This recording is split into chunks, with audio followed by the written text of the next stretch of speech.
ba'zi bir qo'shtirnoq ichidagi ayollarni ko'ramiz, eshitamiz.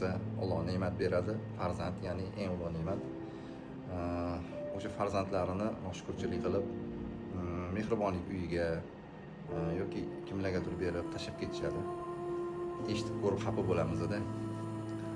Lekin hayvonlarni, ayrim hayvonlarni ko'ramiz, shunaqa farzandlarimiz himoya qilib, shunaqa yaxshi ko'ryapti. Kerak bo'lsa shu hayvonlardan o'rnak olishimiz kerak deb o'ylab qolaman-da.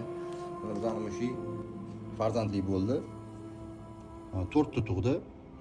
Tug'ganiga 4 kun bo'ldi. Hali bolalarini tashab yoqqa chiqmayapti. Ovqatini ham, suvini ham oldiga olib kelib qo'yganmiz. Och qolib ketsa ham hech qayoqqa ketmayapti, farzandlarini ishonmayapti.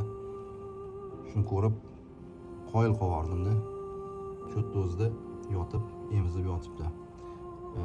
Salsilab deyadigan bo'lsak, jahli chiqqandek bo'lyapti. Mabodo o't-o'tini ushlab qo'ysak, sirazu yalab, tozalab qo'yyapti.